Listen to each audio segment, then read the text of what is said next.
আসসালামু আলাইকুম, আমি সাকিব পাটোয়ারি জি হোস্ট বাংলাদেশের পক্ষ থেকে আপনাদের সবাইকে স্বাগত। আজকে আমাদের ভিডিওর টপিকস হচ্ছে how to create subdomain in cPanel।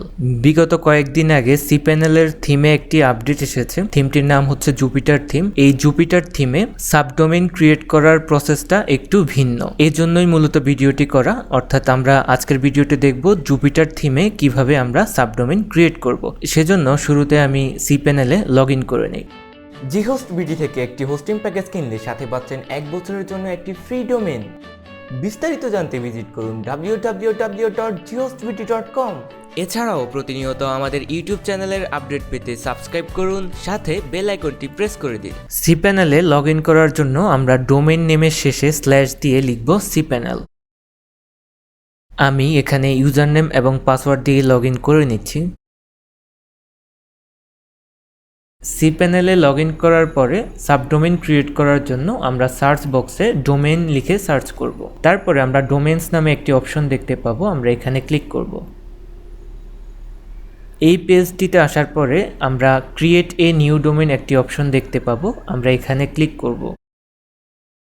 এখানে আমরা একটি ডোমেইন ফিল্ড দেখতে পাচ্ছি। আমরা যেই সাবডোমেইনটি ক্রিয়েট করতে চাচ্ছি সেই সাবডোমেইনটি এখানে লিখব।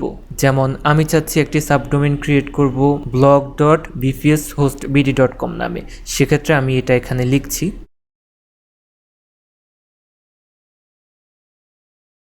তারপরে আমরা এখানে একটি চেকবক্স দেখতে পাবো। আমরা যদি এই চেকবক্সটিতে চেক দিয়ে দিই, সেক্ষেত্রে আমাদের সাবডোমেইনের ফোল্ডারটি পাবলিক HTML এর আন্ডারে ক্রিয়েট হবে। আর আমরা যদি এখান থেকে চেকটা তুলে দেই, সেক্ষেত্রে এটা সরাসরি ফাইল ম্যানেজারে ক্রিয়েট হবে। আমি এখান থেকে চেকটা তুলে দিচ্ছি, দেন সাবমিটে ক্লিক করব। আমাদের সাবডোমেইনটি সাকসেসফুলি ক্রিয়েট হয়ে গিয়েছে। এখন আমি চাচ্ছি সাবডোমেইনে একটি আন্ডার কনস্ট্রাকশন পেজ আপলোড করতে। সেক্ষেত্রে আমি ডকুমেন্ট রুট থেকে এখানে ক্লিক করব। তারপরে এখানে আমরা যেটাই আপলোড করব সেটাই হচ্ছে আমাদের সাবডোমেইনটিতে শো করবে। আপলোড করার জন্য আমরা এখানে আপলোড নামে একটি অপশন দেখতে পাবো, এখানে ক্লিক করব। তারপরে সিলেক্ট ফাইল,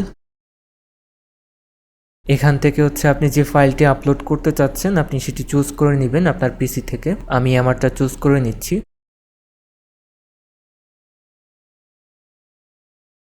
আমাদের ফাইলটি সাকসেসফুলি আপলোড হয়ে গিয়েছে। এখন আমরা গো ব্যাক টুতে ক্লিক করব।